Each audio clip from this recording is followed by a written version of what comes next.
The late 70s were a strange time for American roads. Muscle was fading, gas was expensive, and the rules were changing faster than drivers could keep up.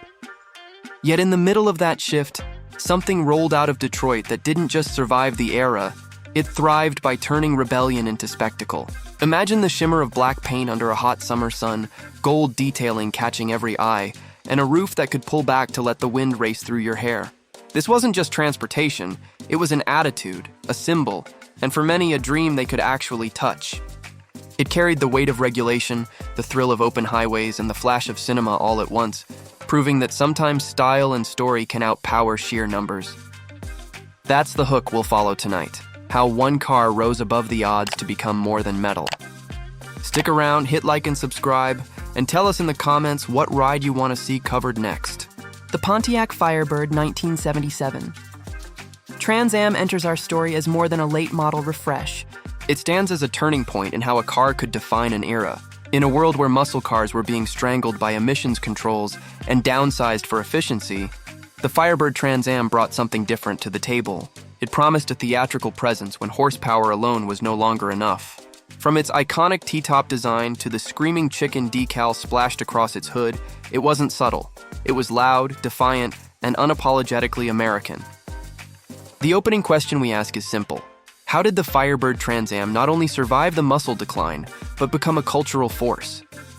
Microstory. The development of the Trans Am began with Pontiac facing intense pressure from regulatory standards that demanded cleaner engines and more efficient vehicles. Engineers and designers had to innovate within shrinking boundaries, finding ways to maintain the car's character without ignoring new restrictions. The Firebird Trans Am emerged as a calculated gamble. It wasn't the most powerful car of its day, but it looked like it could outrun everything else on the road. That illusion of speed mattered as much as actual numbers. Microstory. When the Firebird Trans Am first reached showrooms, it instantly captured attention with its unique black and gold color scheme and bold styling. Buyers who wanted to stand out in an era of muted sedans suddenly had an option that felt alive. The T-top roof was a revelation, an open-air thrill without abandoning the safety of a coupe. It gave the Firebird Trans Am a sense of freedom no rival could quite replicate, turning casual interest into cult-like enthusiasm. Microstory. Pontiac marketing leaned hard into this image, knowing they couldn't sell horsepower figures as they once had. Instead, they sold personality, a car that dared you to drive it like you were starring in your own movie. Ads and brochures painted the Firebird Trans Am as more than a purchase. It was a badge of rebellion, one that turned every parking lot into a stage. This shift in advertising strategy was as radical as the design itself, proving that performance could be sold as much by perception as by raw stats. Context digest. The Firebird Trans Am of 1977 existed in a broader automotive landscape dominated by fear of another fuel crisis. Gas prices had already reshaped buying habits, with many consumers moving toward smaller cars and cautious spending. For Pontiac to push something flashy, heavy, and undeniably impractical was almost a dare to the marketplace. Yet that gamble worked because the Firebird Trans Am was never just about efficiency. It was about reminding drivers of why they fell in love with cars in the first place. Context digest. At the engineering level, the Firebird Trans Am's V8 lineup was restricted compared to its 60s predecessors, but Pontiac tuned what it had to make the car feel responsive. Handling packages were offered that gave the Trans Am sharper steering and more grip than many expected, bridging the gap between muscle car bravado and genuine drivability. This balance of style and capability allowed Pontiac to attract not just enthusiasts, but also younger buyers seeking a daily car with an edge. Context digest. Popular culture had begun shifting in the 70s toward characters and stories that embodied anti-establishment freedom. The Firebird Trans Am tapped directly into this energy, presenting itself as a machine built for those who wanted to stand apart. When buyers looked at the car, they didn't just see wheels and sheet metal. They saw an attitude that aligned with the films, music, and attitudes of the time. In this sense, Pontiac was selling a lifestyle as much as a vehicle. Reflection bridge. The Firebird Trans Am of 1977 had found its niche, but the real ignition came when it left the showroom and hit the silver screen. That cultural spotlight would change everything, and it's in that spotlight where the Firebird Trans Am truly became immortal, setting up the story that unfolds next. The Pontiac Firebird 1977. Trans Am took its bold looks and rebellious marketing into a new dimension when it became the unexpected star of a major motion picture. Within the first 30 words of this chapter of its story, the Firebird Trans Am became more than a car. It became a character, an icon that audiences could cheer for as it roared across highways and leapt over bridges. The black and gold coupe didn't just appear on screen, it dominated the screen, holding its own against human actors and becoming the symbol of freedom, mischief, and unfiltered fun. In doing so, it answered a question the auto industry had barely asked. Could a movie single-handedly transform a vehicle's destiny? Micro-story. The producers of the film that would make the Trans Am famous initially viewed the car as a prop, not the centerpiece. Yet once cameras rolled, its aggressive stance and charismatic design demanded attention. The vehicle's lines and details translated to film as pure drama, making the car magnetic even for viewers who didn't care about horsepower. Overnight, what was once a showroom curiosity turned into a cinematic superstar. Micro-story. Audiences connected emotionally with the Firebird Trans Am because it embodied defiance. On screen, it outran the law, challenged authority, and made the impossible look effortless. Viewers weren't just watching a chase, they were experiencing a fantasy of beating the system, and the Trans Am was their ticket to that dream. It wasn't about specs or figures anymore. It was about the thrill of vicarious rebellion. Micro-story. The aftermath was immediate. Pontiac dealerships across America saw demand skyrocket. Sales of the Firebird Trans Am doubled, and waiting lists began to form. Buyers weren't simply interested in owning transportation. They wanted the same feeling they saw on screen, a connection to the narrative of freedom and daring.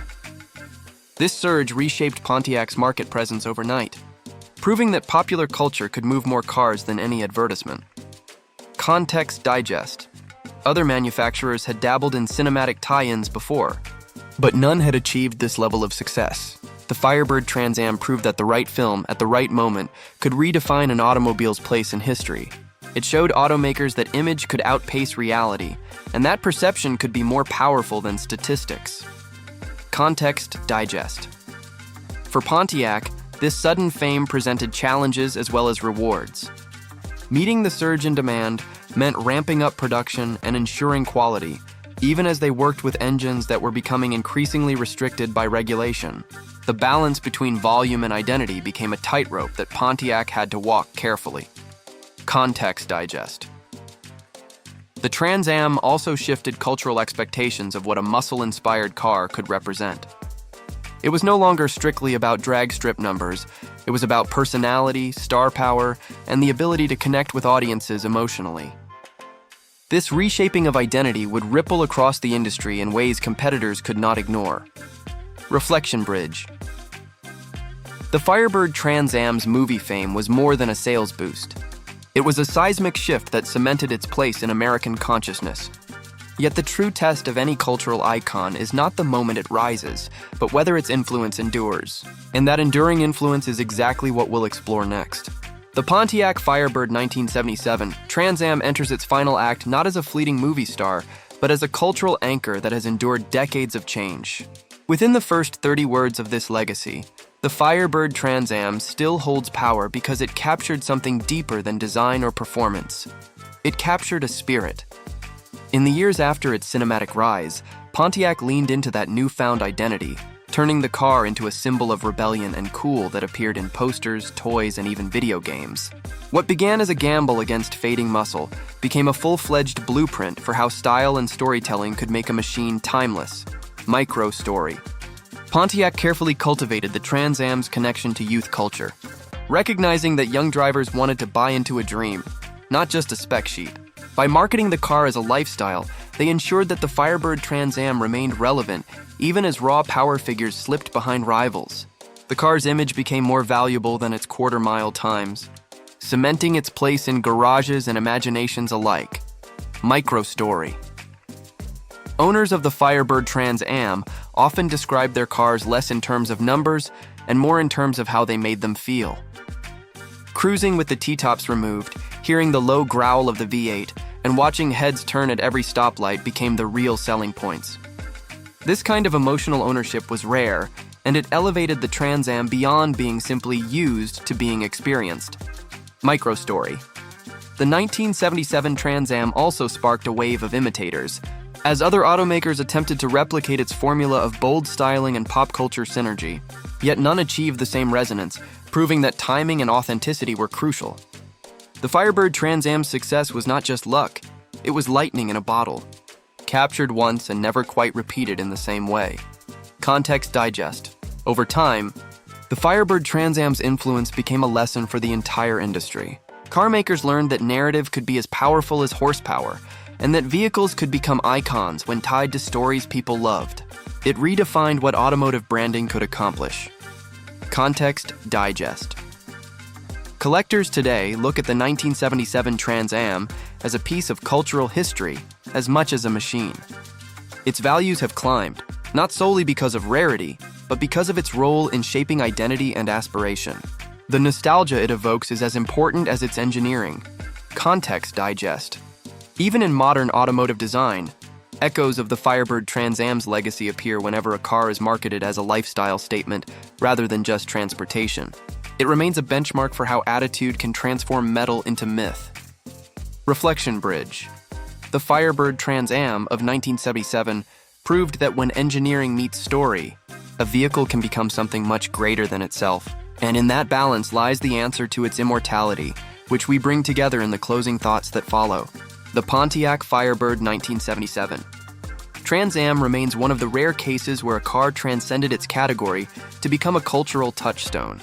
Within the first 30 words of this summary, the Firebird Trans Am stands not only as an automobile, but as a lasting symbol of identity, freedom, and style. Its combination of defiant design, cinematic fame, and emotional ownership reshaped expectations of what cars could mean to people, proving that connection mattered as much as capability. For US audiences, the reality of owning a Firebird Trans Am was both practical and symbolic. It wasn't the fastest or most efficient car, but it felt alive, turning every drive into an event. That feeling forged deep loyalty, and even today, owners and collectors prize the car as a piece of living history. The market has reflected this, with values rising not only due to scarcity, but because of its unshakable association with rebellion and individuality. The blueprint it left behind is unmistakable. Cars succeed not just when they perform, but when they embody a story people want to live inside.